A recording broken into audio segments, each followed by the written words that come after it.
हमारे व्यस्त जीवन में ईश्वर की आवाज, पवित्र परिवार का पर्व। एक अच्छे परिवार में जन्म लेना हमारे लिए सबसे बड़ा वरदान है। हम यह नहीं कह सकते कि कोई परिवार पूरी तरह से पूर्ण है। हम पूर्णता की ओर गति करते हैं। हम एक साथ रहते हैं, एक साथ बढ़ते हैं और हमारा सर्वांगीण विकास होता है और हम पारिवारिक रूप से, आध्यात्मिक रूप से हर तरह से प्रगति करते हैं और इसी गति में हमारी पूर्णता है। 26 दिसंबर 2021 पवित्र परिवार का पर्व, रविवार। पहला पाठ सामुएल का पहला ग्रंथ अध्याय 1 पद संख्याएं 20 से 22 तक तथा 24 से 28 तक। दूसरा पाठ योहन का पहला पत्र अध्याय 3 पद संख्याएं 1 से 2 तथा 21 से 24 तक। संत लूकस का सुसमाचार अध्याय 2 पद संख्याएं 41 से 52 तक। आज नाजरेत के पवित्र परिवार, जहां मरियम, जोसेफ और यीशु के पवित्र परिवार का हम विशेष पर्व मनाते हैं। यह परिवार हम सभी को आध्यात्मिकता की राह में चलने के लिए आशीष और कृपा प्रदान करता है। इस परिवार को हम अपने लिए आदर्श परिवार मानते हैं। हमारा परमपिता ईश्वर हमें आकाश से नहीं गिराता है, न ही हम इस धरती पर पानी में जन्मते हैं या पनपते हैं, लेकिन ईश्वर कितना महान है। वह हमें परिवारों में भेजता है। मेरा, आपका, सभी का परिवार होता है और परिवार में जन्म लेना और अच्छे परिवार में हमारी परवरिश सबसे बड़ा वरदान है। हम अपना परिवार नहीं चुनते। ईश्वर हमारे लिए अच्छे माता पिता, भाई बहन, पति पत्नी व रिश्तेदार चुनता व नियुक्त करता है। अतः जो आध्यात्मिकता में जीते हैं वे गहराई में इस बात को जानते हैं कि जो परिवार मुझे मिला है वह ईश्वर की कृपा है। परिवार के लोग मेरे लिए वरदान हैं और इन लोगों के साथ दुख में, सुख में, हर हालत में, उतार चढ़ाव में मुझे इनके साथ रहना है, साथ चलना है और अपने रिश्ते को निभाना है। बहुत से लोग अपना यह अनुभव बताते हैं कि उनका परिवार उनके लिए बहुत बड़ा वरदान है। उनका परिवार उनको सच्चाई और अच्छाई की ओर बढ़ने के लिए मदद करता है, ईश्वर को ढूंढने, ईश्वर को खोजने और ईश्वर को पाने में सबसे बड़ा सहयोगी है।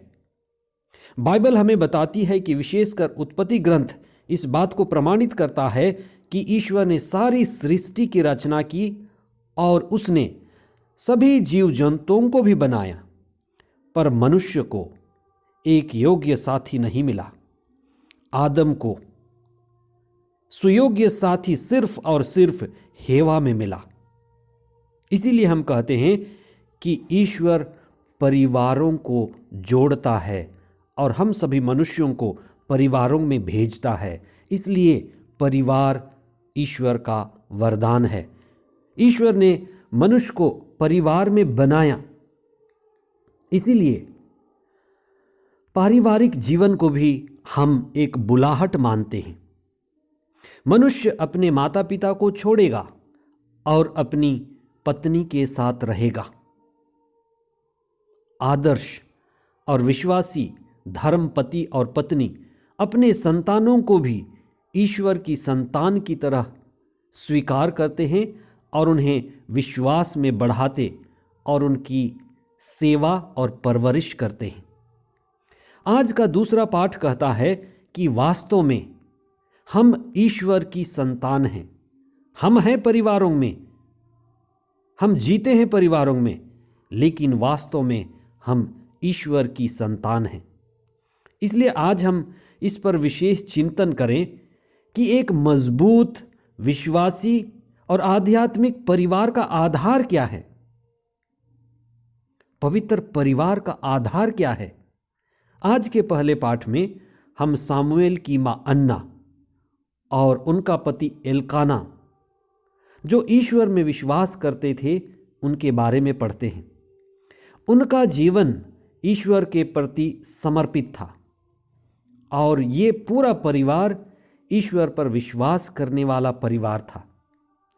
जिस परिवार में ईश्वर पर विश्वास है, वे ईश्वर और एक दूसरे के लिए समर्पित जीवन जीते हैं और यही समर्पण उनके पारिवारिक जीवन का मजबूत आधार है। क्योंकि जिस परिवार में ईश्वर के प्रति श्रद्धा है, ईश्वर के प्रति अच्छा भय है, वह परिवार विशेष करके दुख, तकलीफ और परेशानियों में एक साथ खड़ा होता है। जो समर्पित हैं पति पत्नी के प्रति, पत्नी पति के प्रति और पति पत्नी बच्चों के प्रति, अपने कामों के प्रति, वे एक दूसरे के साथ अच्छा रिश्ता निभाते हैं और उनमें सेवा भावना उत्पन्न होती है, जो उन्हें विपत्तियों में जोड़ करके रखती है। परिवार का दूसरा मजबूत आधार है पारिवारिक प्रार्थना। जो परिवार एक साथ प्रार्थना करता है, वह एक साथ जुड़े रहता है। दुख में, परेशानी में हर समय वे एक साथ जुड़े रहते हैं। जिस परिवार में प्रार्थना होती है, वहां करुणा होगी, क्षमा, संवेदनशीलता की हम बात कर सकते हैं। जिस परिवार में प्रार्थना होती है, वहां एक दूसरे के गलतियों को वे स्वीकार करते हैं, एक दूसरे के गलतियों को वे क्षमा करते हैं और एक दूसरे को प्रोत्साहित और उत्साहित करते हैं, जो परिवार के प्रगति के लिए बहुत जरूरी है। तीसरी बात है एक दूसरे के प्रति सम्मान और सकारात्मक दृष्टिकोण। बाइबल बताती है कि संत योसेफ मरियम को बदनाम नहीं करना चाहते थे। वह मरियम को बड़े सम्मान की दृष्टि से देखते थे। वह मरियम के लिए और बालक यीशु के लिए सुरक्षा के कवच बन गए। परिवार में एक दूसरे के प्रति सम्मान की भावना और सकारात्मक दृष्टिकोण सबसे जरूरी है, क्योंकि परिवार का एक सदस्य कमजोर हो सकता है।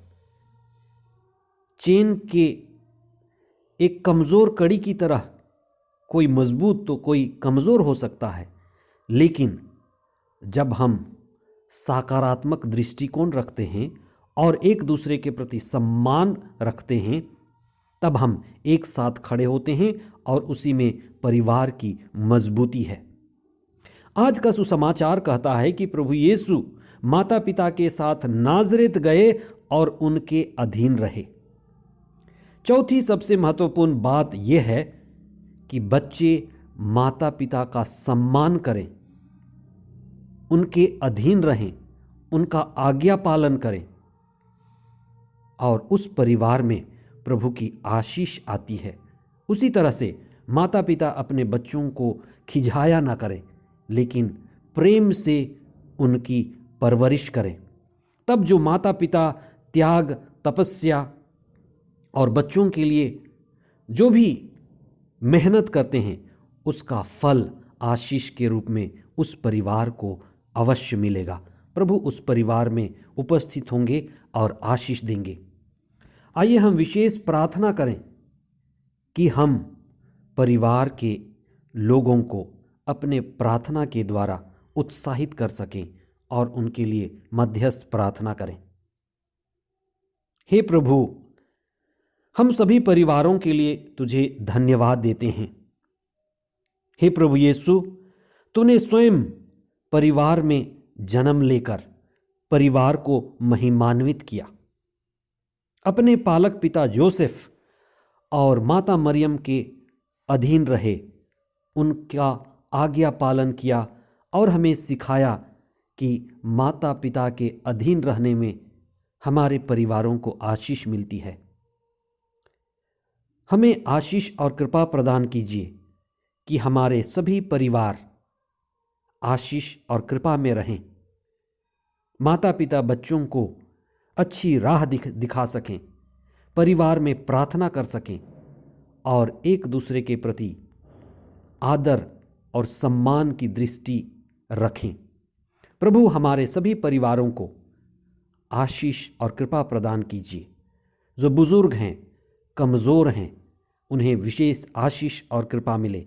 ये प्रार्थना हम करते हैं हमारे प्रभु ख्रिस्त के द्वारा। आमीन।